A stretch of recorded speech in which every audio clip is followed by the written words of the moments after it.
Okay, welcome back to ABUS 160, Principles of Banking. I wanted to go through this NSF discussion.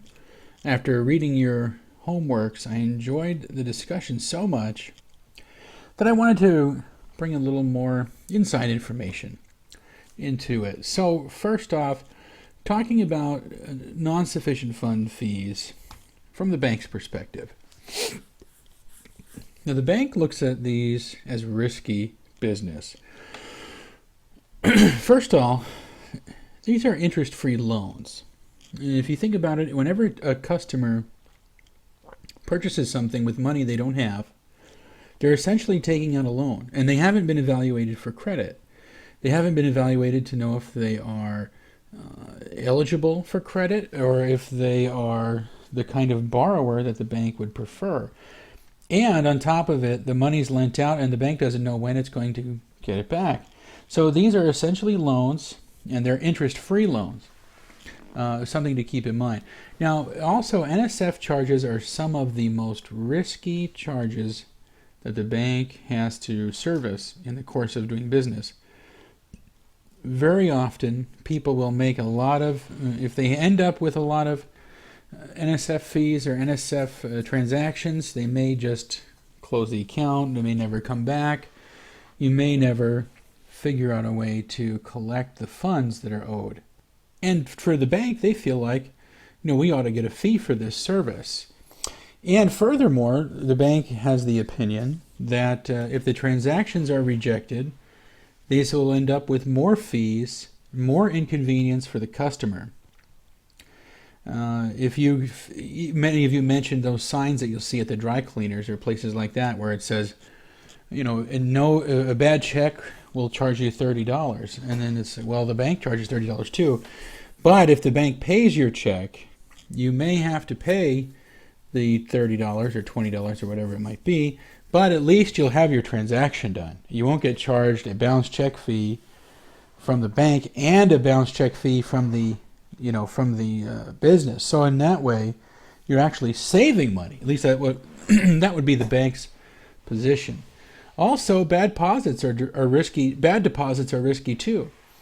If you cash a check that Aunt Lois gave you for Christmas for $100, you cash the check, you get the money, you go spend it. Aunt Lois's check bounces because she's sick or whatever it may be. Now the bank is out that money. It has to wait for you to bring the money back in another way, and so, that's a risky transaction for all the same reasons we just mentioned. So from the bank's perspective, non-sufficient fund transactions are a lot of risk and not much reward unless these fees are in place.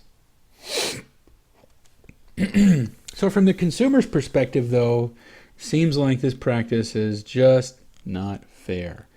It's not fair because if I overdraft my account for an iTunes song, why should I have to pay $30 for a 99-cent song? That's not fair. This is just a money-making scheme for the banks. You make it confusing to manage my account, online banking, mobile apps, all these things, and I got confused. And why couldn't you just reject my transaction? Don't let me buy the iTunes song. That's not fair. Or how about if you bought 10 iTunes songs? That's $300 in fees for iTunes songs? That's not fair. Nobody likes Kanye West that much. Please. Not even he does. So that's the thing. And then when it comes to you deposited a check, you say, I didn't even write that check. Why do I have to pay a fee? I just deposited the check into my account. That's not fair. This one came up a lot in your homeworks, was the banks post the transactions in certain orders. And why do they do that? Well, here's one thing. So I got to be on the side of the fence where the bank explained that, look, what we do is first we process deposits for that day. Then we process the largest withdrawal in order to the smallest. And the reason that we do that is that we figure your largest check is the most important one, and the small ones are not that important.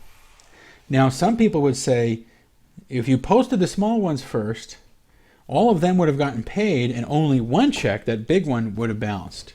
And that would have meant only one fee. as opposed to you took out the most money with the big check and then you had 10 fees with 10 little checks. That's just not fair. And that's what some people would feel like. Now, I never got to be in on the decision-making process about how the checks were processed and how they were posted. But I can see both sides of the story. But I must say, I think posting the smallest ones last, that kind of sounds like it is unfair to me. And that's coming from a banker, so you know it must be bad. So who's right? Well, like anything else, it's somewhere in between. You know, these transactions are definitely risky.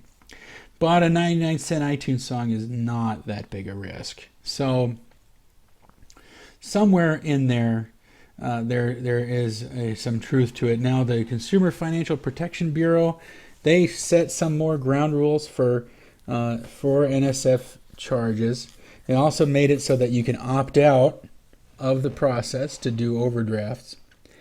And they said that if the charges were less than $20, it wasn't fair to charge a $30 fee or a $20 fee on a charge. You couldn't charge a fee of any more than the transaction amount. So those are just some of the changes that have happened and some of the issues revolving around NSF. So I really enjoyed reading your papers, and you brought up a lot of good points.